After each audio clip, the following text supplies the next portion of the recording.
All right, man. So, David, what's up, man? How old are you? Um, Where are you from? I am 21 and I'm from the state of Virginia. Oh, nice, dude. So, when did you find out about the real world? It was a couple of months back ago. I'd say maybe I'd say about a year and a couple months. So maybe a year and like 3, 4 months. Yeah, did you join right away or?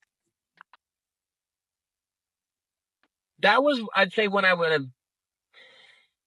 I'd like to say that's when I found, like, when I joined. When I found out about it was probably a couple months prior to that. Oh, yeah. How'd you find out? Just watching Andrew Tate videos? Were you already an Andrew Tate fan or? Did you hear me? Yeah, sorry. My phone's acting up for some reason. I don't know It, why. it's all good, man. I just went through all the technical shit trying to get on my laptop and do it from there. But then I'm a trucker, so I'm at a truck stop and the Wi-Fi, they kicked me off of it. So I do it from my phone. But yeah, man. So were No, you I feel already that. an Andrew Tate fan, or you were just watching his videos and you're like, screw it, I'm gonna try this? I found out about it through certain videos that I came to like, and what was crazy is at first when I found out about what they were trying to accuse him with, and like what people were saying about him, and him being a misogynistic, I jumped right on that same train. I was like, well, if he's a misogynistic, why am I going to join him? And it was, I'd like to say, about 2 months later after that, I started to actually kind of thinking to myself, well, let me at least look into this guy. Let me look into both stories and inform my own opinion. And so that's exactly what I did. Is I went and I formed an opinion based off of what I heard from both sides. And well, when you can't argue when you see a video of someone interviewing an Andrew Tate, and they get asked, "Well, why do you dislike Andrew Tate? He's a misogynist." Okay, what about him is making a misogynist or misogynist? Well, I don't really know. I just don't like him. And so it's like I decided to join and just kind of see for myself what it was all about and see where, in my personal opinion, where. Yeah, I remember. So, what was the first Andrew Tate video you watched where you realized that he wasn't how he's portrayed, really? I would say it was a clip of him saying, "Listen to what my haters have to say about me. Watch the guys that go around and interview my haters from college campuses and just random areas of wherever they're located."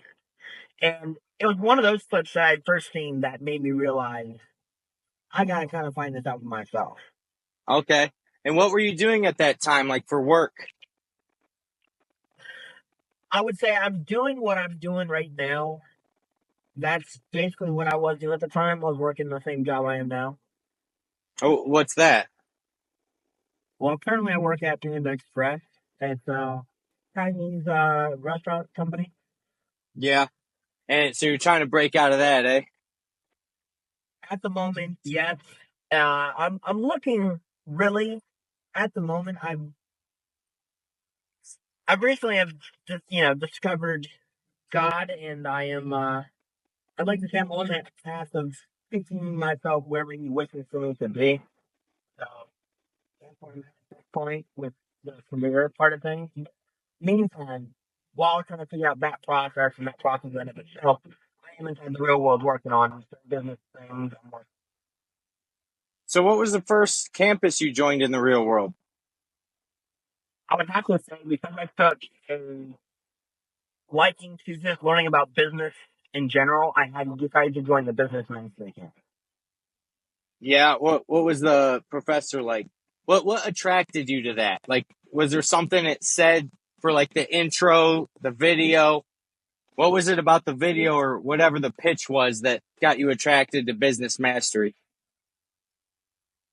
Well, I have to say, Arno and his history of math are pretty funny. I've seen him with a few medieval math, and then one that looked to be like some type of Dr. Temple Popper math, which I just thought was ridiculous. I think the fact that I had a passion for business in of itself and learning about it and understanding how it works, and the passion was there already. I think it was the passion and the fact that he had a perspective that made it fun while doing. That's what made it.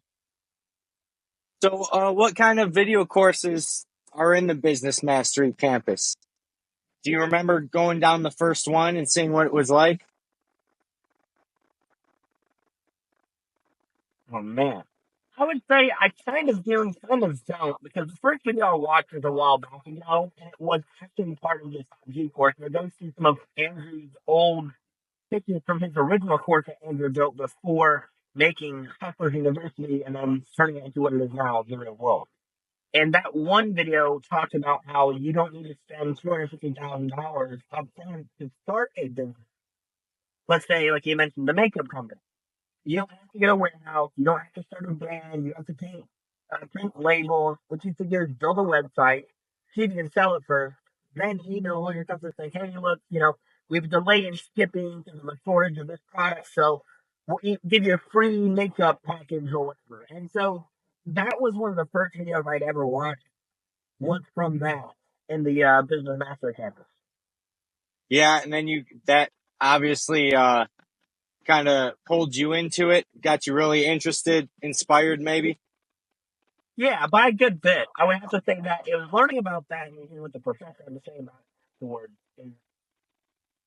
is what I like. And one of the main things I really like is the fact that you can go around and ask other students what to do. He's taken the traditional school, I guess you could say, such as college, where if you are confused and your professor is helping you as much, you can go to the other students in that same college and you can go and ask them questions, ask them to asking send you links to help them figure out the answers, or you ask them what they know, how they figured it out, what they do to solve that problem. And so when it comes down to it, I think aspect of the real world and why I like it so much, along with what I like in the Business Mastery campus, is that they managed to build it in a way where if your average students help you, you have yeah, business management meeting, captains and you have the captains and then you have the business master captain, and then you have, your professor, guest professors and so forth. So I like the fact that if you get stuck, you can ask for help. With a lot of these courses out there nowadays, I think it's extremely difficult because you can't ask anybody. For example, I have a friend that started this affiliate marketing or drop shipping and TikTok stuff, and he told me about it that he was going to try it out for like a month or two ago and see how it would go. I recently spoke to the same guy and said, "Well, how's it going?" He said, "Well, I mean, I got stuck on this and I couldn't figure it out." Yeah. So there's no way to really get behind it unless you want to go search through endless of YouTube videos and then the ads on top of that. Maybe even ask Safari or Google, but even now we have Google being proven to be censoring certain topics. So I don't know if I can trust much of anything if it has to deal with the fact of there being censorship around it. Right, right. And then the real world has the drop shipping course in it too, which I Yeah. remember because I went through a couple drop shipping courses, and when I did the one in the real world, I got results instantaneously. I remember it's posted under my whoever wins or whatever on my profile. I launched it and I can't remember how many minutes it is or whatever until I got my first sale right after launching my first ad campaign. So you joined Business Mastery, you got sucked in, you liked the professor, you liked his humor, you liked what he was saying. What exactly was he teaching you? Like what did you start learning inside that campus that you think is beneficial?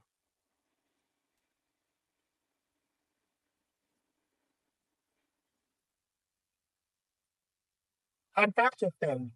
The most beneficial thing that I've learned and that I am learning has been the sales and marketing course. I would say sales and marketing are they're your top things.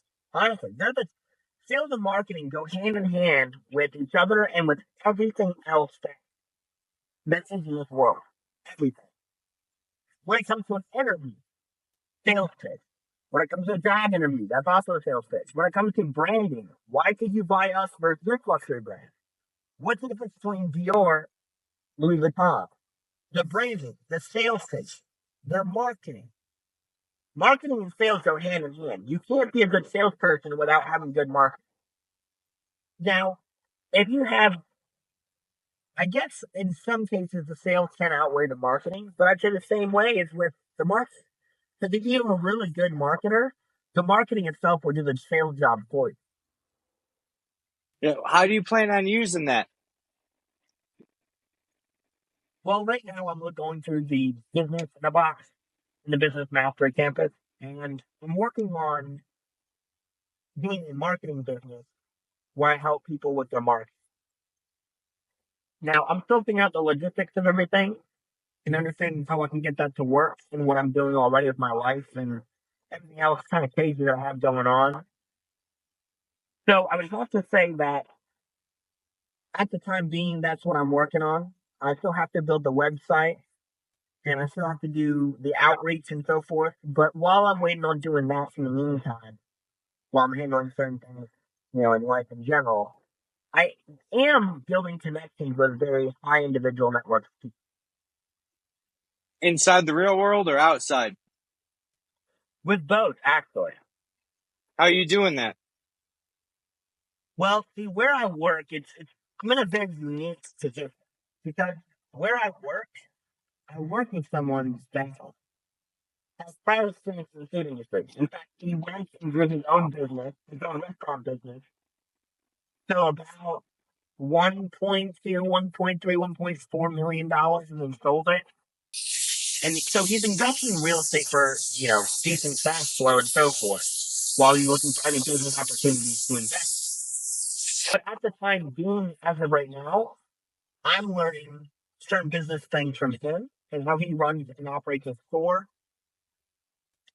how he decides to hire people on for his staff, why he decides to have certain people work with other certain people, why he won't cross those certain people with other people. I'm learning so much, and I'm also building connections that he's built as well. What's funny is I met someone the other day that does transmission work, has his own shop, paid off in full. And this is just part of the this is a part of how powerful networking can be, and how it can open up so many opportunities and so many doors for you. For me, I now know someone I can contact to get my transmission repaired if it ever decides to go out. Hopefully not.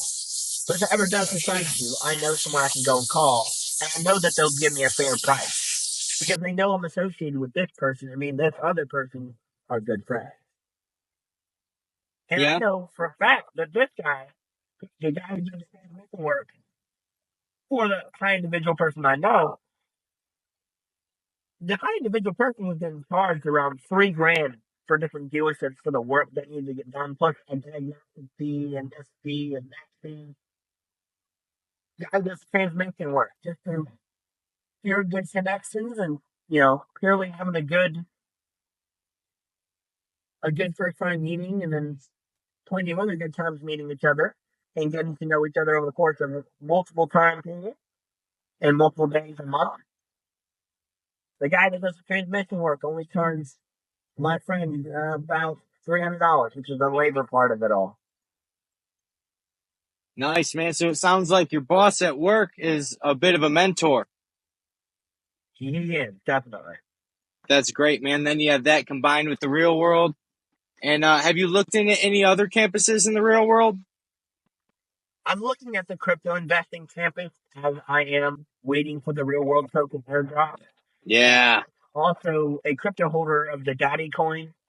So I'm learning how all the cryptocurrency stuff works and why there's different blockchains and different networks and what they mean, what's allowed, what you shouldn't do, what you could do, how you do it.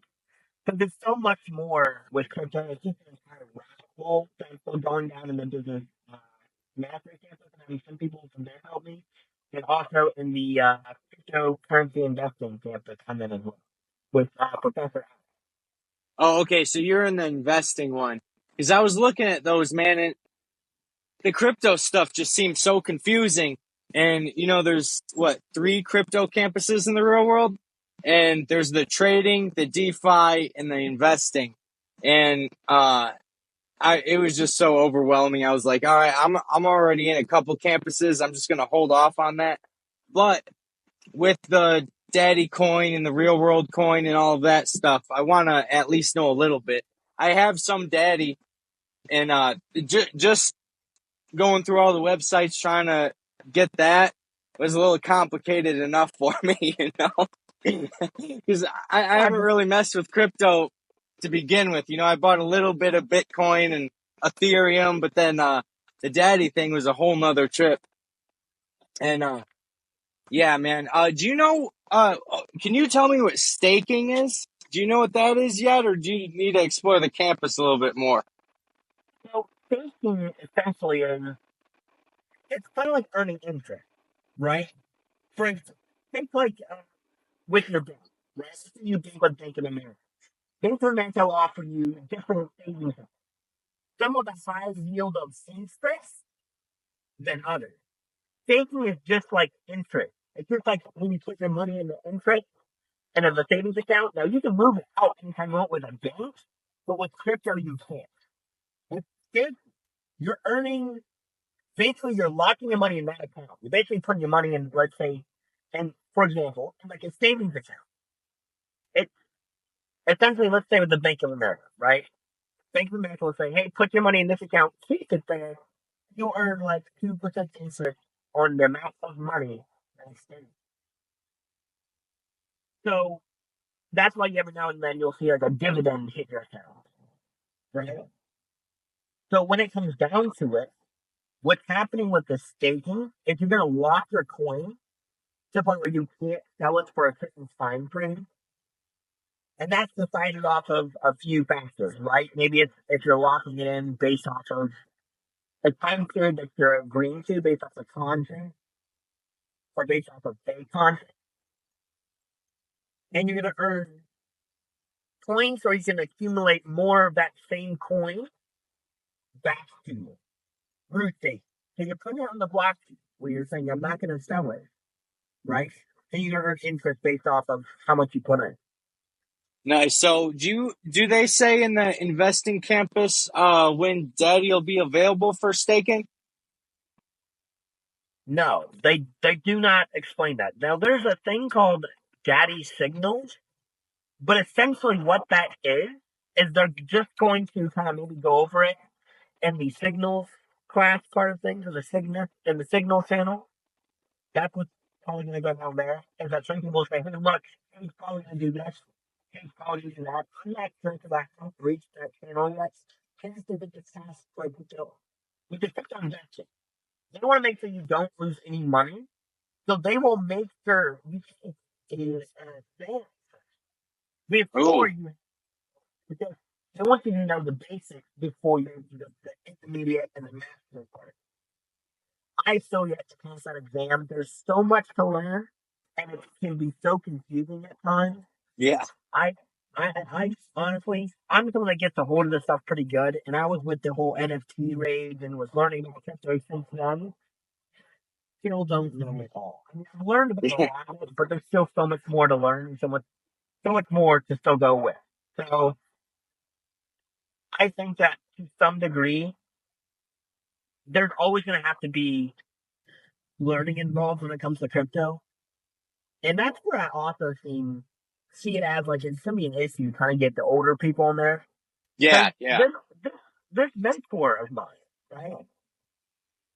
He has gotten into crypto himself, but he tested on the exchange, which is known as a CEX, centralized exchange center. And that's dangerous because let's say, for example, you know, I was going to say Coin Face, they are a central exchange, right? They're based off a company of people running, right? Okay. So if that were to go under for whatever reason, the company were to go bankrupt, think of like the FTX with Sam Bankman or whatever his name, is, right? That company, that central exchange went under. due to poor management. Because of that, anybody that's holding your money on SPS, gone. There's no way to retrieve it again. So I was talking to my mentor. I'm like, look, you can't keep your money on this because it's not good to do it for a long period of time. It takes days to move it off, and it takes days to move it on, depending on the way you transaction it. So I had to help him with that, and that was an entire. Yeah. I think that crypto being the future of certain things will be a little bit difficult for the older generation to understand, especially for like me, who's going through, the real world and looking into the lessons and still finds it. Yeah. Oh man. So okay, if you don't keep it on the exchange, where do you put it? Well, you would put it in what's called a hot or cold wallet. In fact, I have what you would call a cold storage wallet. It's a physical thing. There are some that are physical, yeah. So this is basically called a Trezor. A Trezor could be, it's basically a cold wallet. That's what it is. Okay, so how And does what that this, work? well, see, what this is completely stored offline. I have $200 worth of Bitcoin on it, stored offline. If you want to test it, all right, cool. You have it now, but you don't know my password. You don't know the code, the secret phrase code. You don't know anything. Okay, so where So do you get those and how much are they? you can get them at Trezor.com, and they're about $80. I highly recommend you buy them brand new because I say that because if you buy something secondhand like this that's supposed to store money for you, I don't think it's smart to just have it be Yeah, yeah, oh, I well, know. I'll just get the refurbished version. And then I'll someone just can just fucking snap it hold. out of there. Yeah. Yeah, like have I you wouldn't seen trust that it. ethical hacker guy? His interviews? So, yeah. Yeah, he has those that they look like phone chargers. And they have all this stuff like a Wi-Fi in it, and it's a whole computer in there. And as soon as you plug it in your phone, they can extract everything off of it. So yeah, I wouldn't buy those refurbished either, man. Screw that. Yeah. So, I have about $200 worth of Bitcoin on here. The way this works is in order for me to access this, I have to plug it into a computer or some type of hardware and then enter in the passcode. And let's say this gets damaged or whatever, I have to have the Bitcoin is associated with an account right there, right? Think about that with top wallet would be with your phone or laptop. You have like the fan wallet that would hold your daddy coin. So when it comes down to it, someone can take this will become damaged, and this is a new one, and I still have money. Oh, nice. So I would have to link this with the account, and that's how that would work. Okay, so if I were to get one of those, I'd plug it into my computer, log into my Phantom account or whatever, and link the Phantom Well, account to the. you would create your own account for this. This is just another separate wallet. So there's different wallets, right? You have a Coinbase wallet, you have the Phantom wallet, you have the MetaMask wallet, you have this type of wallet. I mean, they're basically anything that's storing crypto is a wallet, but as long as it's not a CEX, it's a wallet, right? But Okay. when it comes down to it, some of them are hot, some of them are cold. This would become a cold storage wallet because it's not stored online. You can't access it through Wi-Fi, phone data, or anything. You have to access it through plugging it into a computer and then logging into an account. And then also you have to associate the password with this. You have to put in the password into it. This doesn't hold anything except the major, like 30, 40 crypto. So like XRP, Bitcoin, Ethereum, uh, the main ones like that are what can be stored on that. Now they Okay. have one that's associated for only Bitcoin on this if you want it to be, but that's basically it. Well, shit, man. You invest a lot of money in all of that? Not too much to be honest. I have a decent computer, well, a decent PC for about $300 off of Amazon, but it's a nice one. And that cost me about $80, so not too much. Yeah, man, I've been debating. I actually I'm in a Telegram chat and I don't even know how I got into it, man. I joined one of those Telegram chats I found on X with Tate, and then I haven't really used Telegram before, so I was scrolling down in the chats, and it advertises a different chat at the bottom or whatever. I just kept clicking on those, and now I'm in one saying they're launching some coin and all this stuff. I can't figure out if it's a scam or what, man. I should probably just stay out of all of that. I'll I'll tell just you stick what, if to you want to daddy. send me the link to it, if you want to send me the link to it, I'll check it out and tell you what I think. All right, yeah, I'd appreciate that, man. So, how long have you been in that crypto investment campus? How long does it take to soak all that up, man? Because it seems like such a time consumer. See, that's the thing. I'd say it's different for everybody.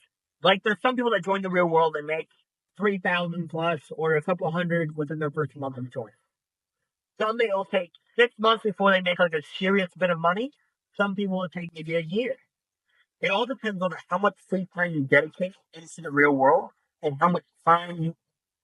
It's basically all it comes down to is how much time you dedicate and how focused you are on the specific project.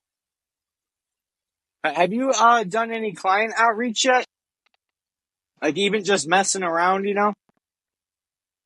Right now, I'm working through a few different courses in the business industry, and then I'm also working in the crypto campus. Also, I'm trying to do all that with limited time availability at the end of my day after working already.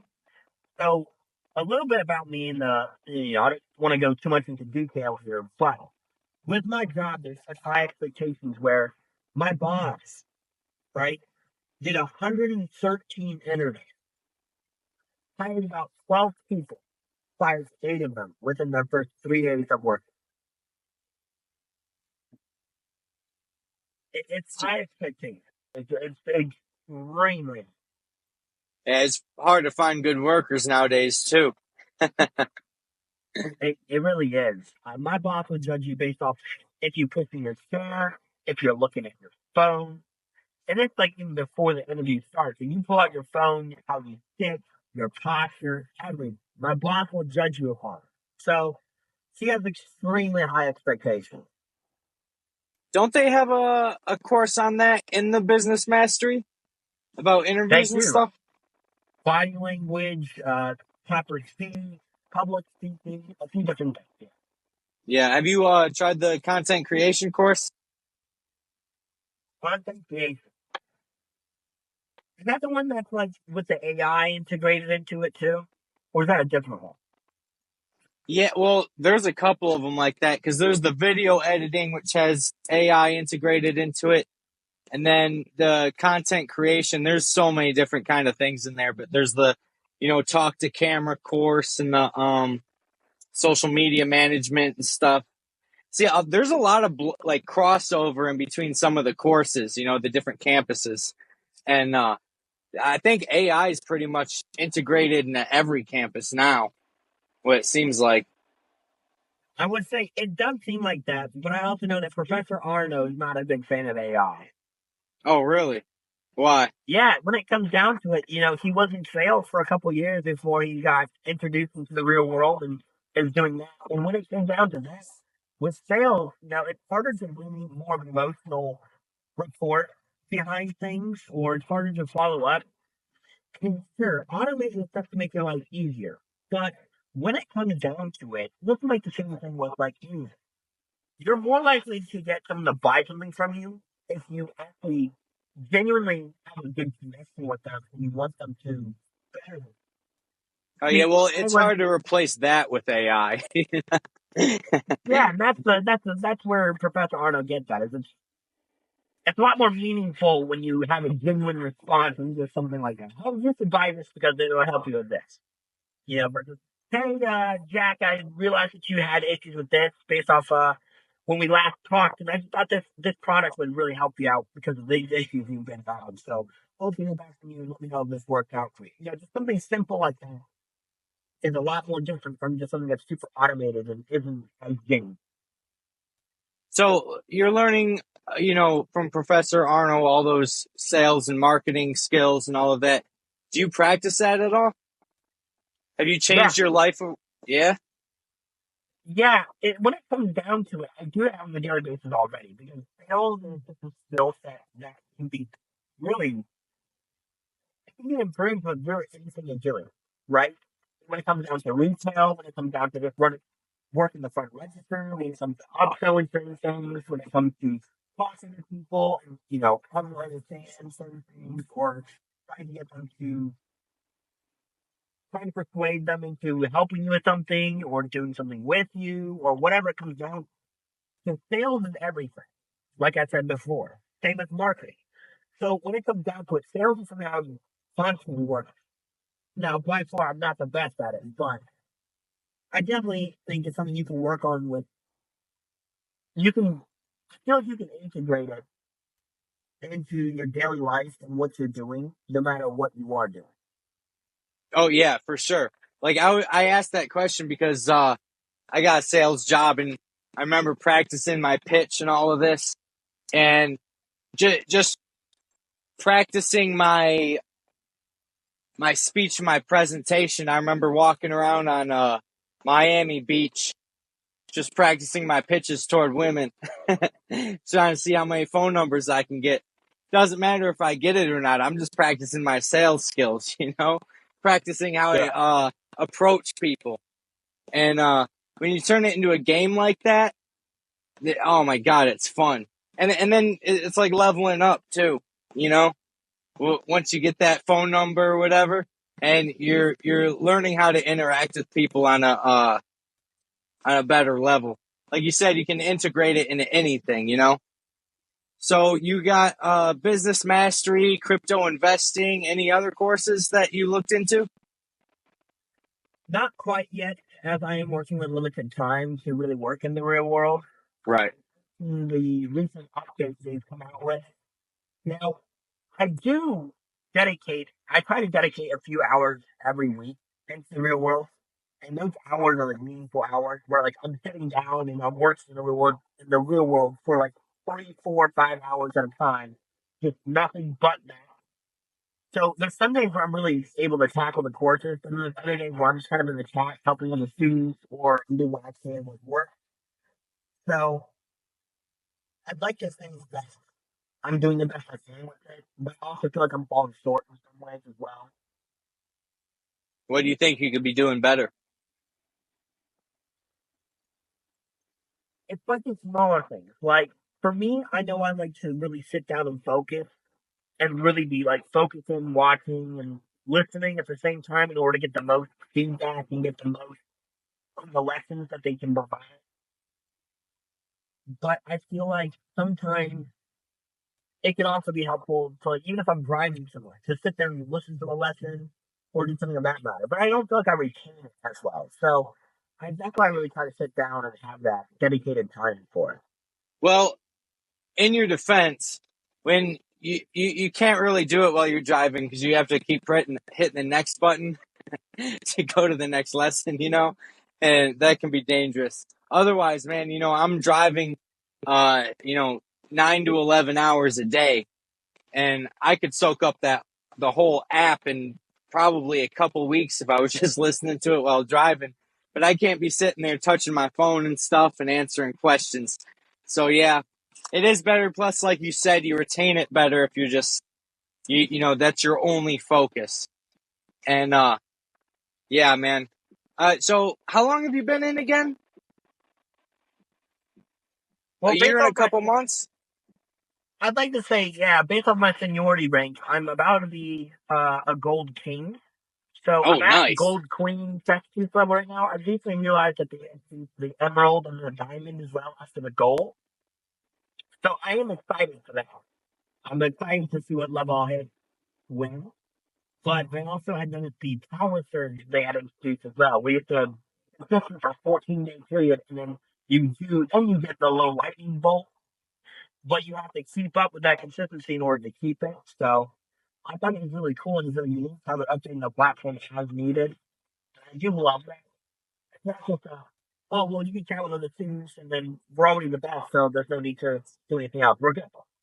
No, they find new ways to upgrade, they find new ways to implement it, and then hold on to it. I think that's all. So have you gotten all the upgrades with your coins?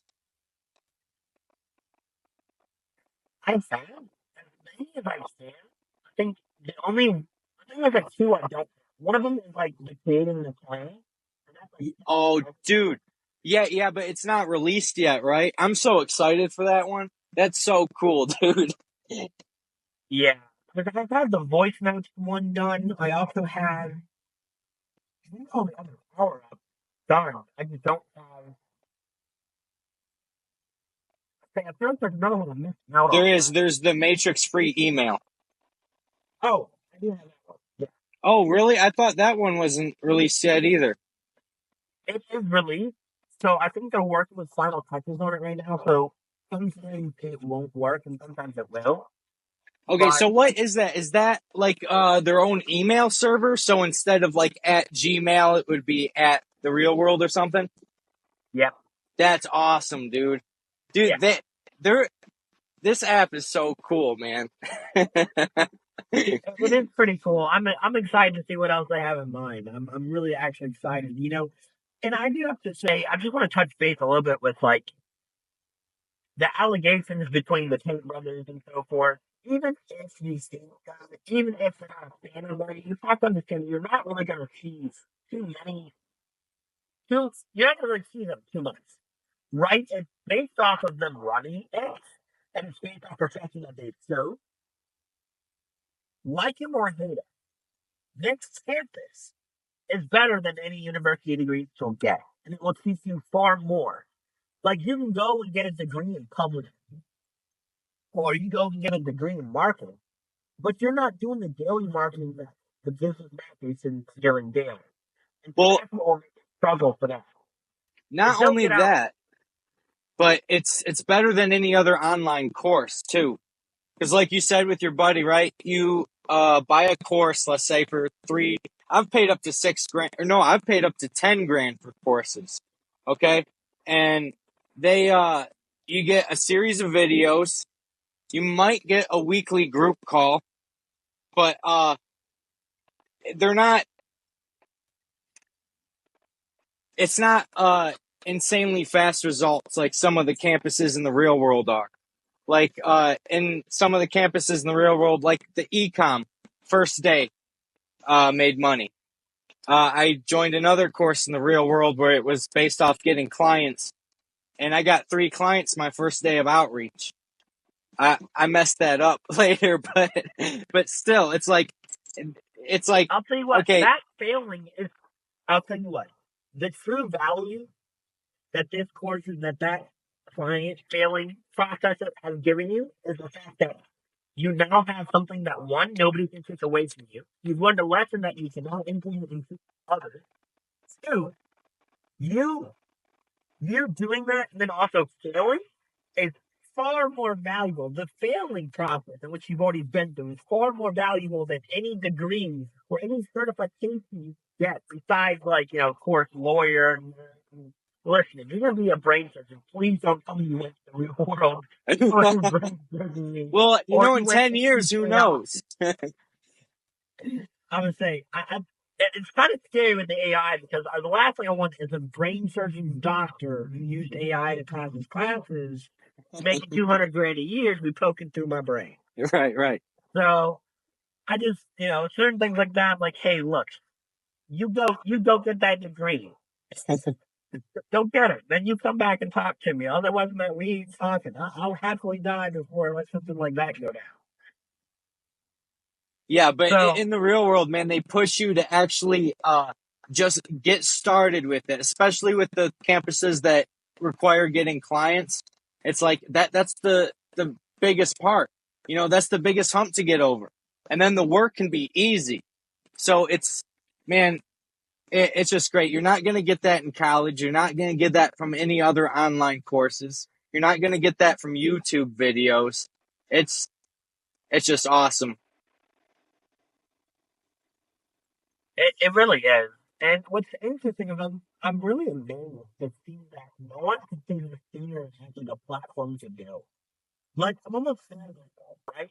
But I would say YouTube is more pissed off with themselves because you've endless of videos. You've endless videos that can make people a lot of money. But here's the issue. You don't have a community. But you could build one so easily. Imagine if you just had built-in chat rooms with people that you could hire to look over the chat. Imagine what that would look like if YouTube took something over like that. But you know what's funny is that thing? It's sad. Well, It I looks mean, sad YouTube too. has so much content. That's why YouTube's kind of hard to learn stuff on, right? Because you look up, there's all these gurus, let's just say with drop shipping, okay? You got like, what, 150 fucking gurus on YouTube, and they're all saying contradictory things. Whereas you join the real world, you have one professor that deals with the drop shipping, and he just tells it straight to the point. Do this, do this, do this. Now implement it now, you know?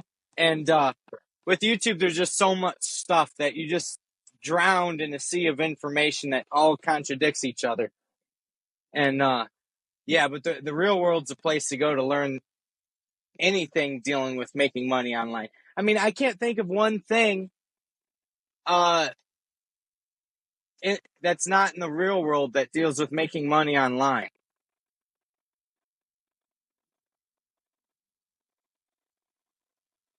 You know, that's really interesting that you say that because now that you mention it, I can't really think of anything either. Even like the simple things like parkouring and flipping, Yeah, your yeah. dog walking business or mowing business. And I know with everything I've learned through the business mastery campus, and also with just networking with people outside of the real world and so forth, I've met some very talented people. I've met some very talented. One buddy of mine has an aeration business. One has a window washing business. I mean, you have to think of how many people really need their windows washed or actually like care to wash your windows. I mean, honestly, you just probably just actually rent it. Why do you care about the window? The renter will clean the windows. What do you care about the window? That's, it's just like, how are you doing? Right? So you go back to the smaller things. Sales, right? That goes down to door-to-door sales and marketing. You have to be good at those two things. Anytime you start a business such as window washing, you have to be good at marketing and sales. Why should I go with you versus a professional company that does this, and this? How are you going to bring in clients? What's your outreach look like? Is it signs on the side of the road? Is it a populated business area? Is it putting flyers in the mailbox? Is it visiting the local schools and talking about it with teachers or whatever? What's your marketing stance? How are you outreaching your client? Are you going to use the real number? Are you going to use a fake number? Are you going to have them scan a QR code? What's the best way to go about it? Right? All right, man. So I know you said you got your job that you're focusing on and all of that. And you're just learning in the business mastery campus right now. But have you thought of what kind of business you want to start in the future? Has the real world influenced that at all? Sometimes, like I said, I'd like to do the marketing business because when it comes down to it, marketing, if you get really good at it, you can basically work with any company that you really wish to. And on top of that, it can be done from just about anywhere as long as you have good Wi Fi. So when it comes down to it, Professor Arno explained that he likes the fact we're going to learn marketing or we can choose to do something different. But one of the things he's teaching us with Business in a Box is marketing and starting and building and scaling a marketing business because marketing can be done anywhere. It's scalable. You're able to take on different clients. It doesn't take long to, help each client and work through their issues and problems. So it just overall made sense to start with that as a business. And it also can help become something different or scale into something different, or you can add different skill sets to it. I guess if you wish to. So I thought that was really cool that you learn that, and the professor's doing it right along with us as well. I was saving up for I think it was an M5 competition or something like that. Have you do you know who Luke Rawl is? I do not think so. No. Okay, he was my last podcast. He's a captain in the content creation campus, and this kid, he's 19. He had to save up like 8 months to get the $50 to join the real world. And this kid's making tens of thousands a month doing marketing for companies. Like ridiculous money, man. And it was all about just doing that client outreach. And it's a really inspiring thing. The kid's smart as hell, too.